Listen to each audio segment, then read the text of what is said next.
From Oregon. Thank you, Madam President. As every one of us in this chamber knows, we are currently debating and preparing to vote on the nomination of Scott Pruitt to be the next administrator of the Environmental Protection Agency. But the truth is, we don't have all the information we need to make this important decision. We don't have all the facts that we ought to have. And that's because the nominee, in his role as Attorney General of Oklahoma, has worked very hard to keep the information contained, controlled, and unavailable to the senators in this chamber, and unavailable to the citizens of the United States of America. For 2 years now, his office has stonewalled attempts to make public the records of over 3,000 email communications with members of the fossil fuel industry. 2 years ago, the Center for Media and Democracy requested these emails through the Oklahoma Open Records Act. And the person who decides whether to release those records? The Attorney General of Oklahoma. And who is the nominee before us? The Attorney General of Oklahoma. When Democrats on the Environment and Public Works Committee requested these records, Mr. Pruitt, during the confirmation process, the answer we got back was, quote, "I would direct you to make a request of the Oklahoma Attorney General's office under the Oklahoma Open Records Act." Now, when he encouraged us to make that request, he knew, and we shortly knew, that he had no intention of actually granting access. He was telling us to get in line behind more than 50 other requests for that information, and that request has not yet been answered. In fact, Senator Whitehouse did put in a request directly to the Oklahoma Attorney General's office using the Oklahoma Open Records Act. And can you imagine what the result was? Did the Attorney General of Oklahoma immediately release these records? He did not. Have we those records today? We do not. But yesterday, the Oklahoma County District Judge Alicia Haynes Timmons ruled on whether or not the public deserves access to these emails, deserves access to these records. And she ordered the Attorney General to do his job to release the records so that we here in the chamber will have that information, so that the American public will have that information. Judge Timmons said, and I quote, "There was an abject failure to provide prompt and reasonable access to documents requested." So on Tuesday, the first batch of emails is going to be released to the public. That's just a few days from now. But if we vote today, we won't have that information before us. It'll be too late for us to have all the facts and information we need to make a qualified decision on whether Mr. Pruitt is a fit character or unfit character to be a member of the President's cabinet. And that is exactly what the founders of our nation charged us with doing in the advice and consent responsibility, to determine whether a nominee is a fit character or unfit character. So we here in the Senate are not doing our job under our responsibility under the Constitution if we vote today, not having yet reviewed the information in those emails that the judge has just said must be released. We're being asked, or more pointedly, forced by the Majority Leader to rush through the information, through the confirmation of Mr. Pruitt without having this vital information. This is a question of transparency. This is a question of exercising our authority in a responsible fashion. This is about the right of the members of the Senate to have the information needed to fulfill their responsibility under the Constitution. And this is about the right of the citizens of the United States to know that the members here are doing their job and to weigh in with us on what they consider to be fit character and unfit character. We should not deny Americans the right to know.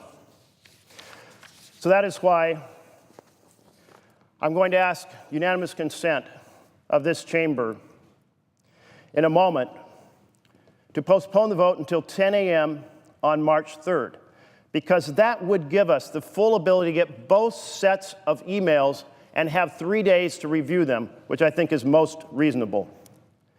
So I do ask, Madam President, unanimous consent that the confirmation vote on calendar number 15, the nomination of Scott Pruitt for Administrator of the Environmental Protection Agency, be postponed until 10 a.m. on March 3rd. Is there an objection? Object. Objections heard. Madam President, Senator from Oregon. I'm disappointed with the majority leader's objection.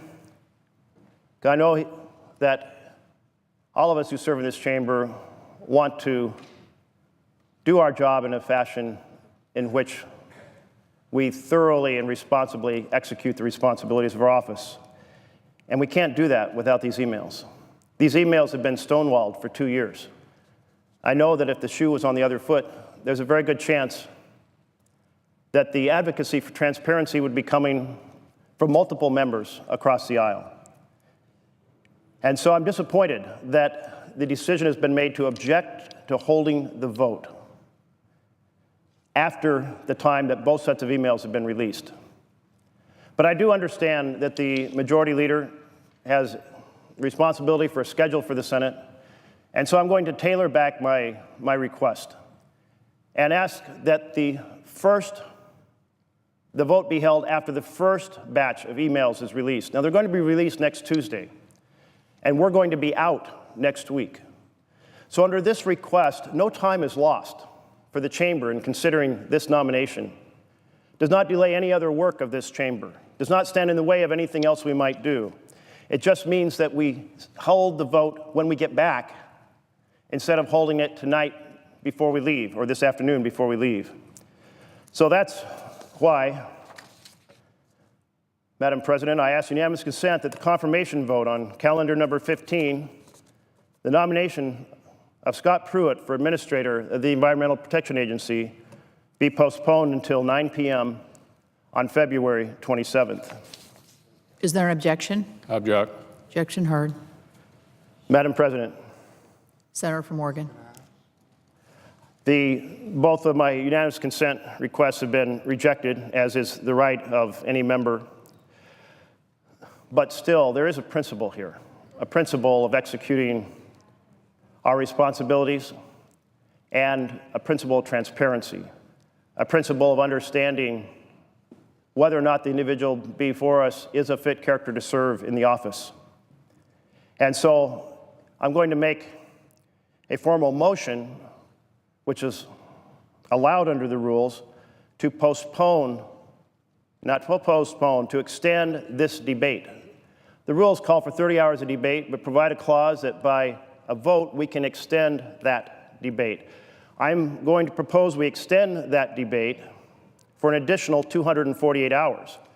That 240 hours would take us until Monday evening, on the evening we return. So again, no time lost with the agenda before this body, but we would all have the chance to review those 3,000, or at least the first batch of those emails, to determine if there's information that's related to whether the nominee is fit or unfit to hold this office. Therefore, Madam President, I move to extend post-cloture debate on calendar item number 15, the nomination of Scott Pruitt for Administrator of the Environmental Protection Agency, for an additional 248 hours. Object. Madam President. Majority Leader. I ask consent that notwithstanding the provisions of Rule 22, a vote in relation to the motion to extend debate on the Pruitt nomination occur at 12:30 p.m. today, and that following disposition of that motion, there be 4 minutes of debate equally divided in the usual form prior to a vote on the nomination. Is there an objection? So that's Without objection. Now, Madam President, I ask unanimous consent that following disposition of the Pruitt nomination, the Senate resume consideration of the following nominations in block. Wilbur Ross to be Secretary of Commerce, Ryan Zinke to be Secretary of the Interior, Ben Carson to be Secretary of Housing and Urban Development, Rick Perry to be Secretary of Energy. I further ask consent that there be 30 minutes of debate on the nominations, equally divided in the usual form, and that following the use or yielding back of time, the Senate vote on the nominations in the order listed with no intervening action or debate. Is there an objection? I object.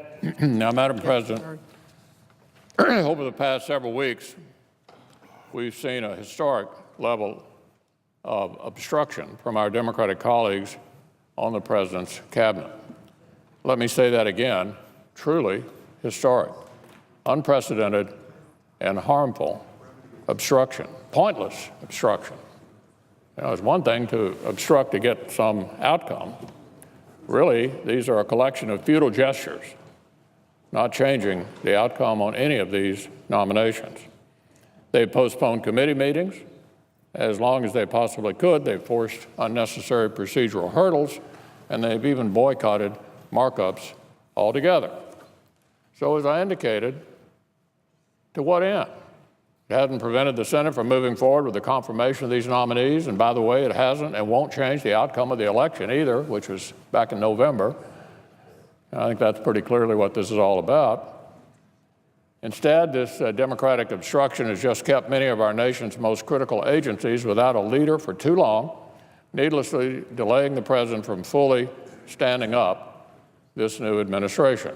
And it's led to what is now the longest it's taken to confirm most of a president's cabinet since George Washington.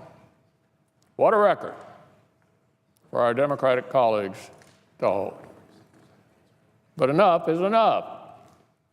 We need to put the rest of the president's cabinet into place without further delay. Confirming these well-qualified nominees is what's best for our country. And my goodness, isn't that what we should all want? I yield the floor.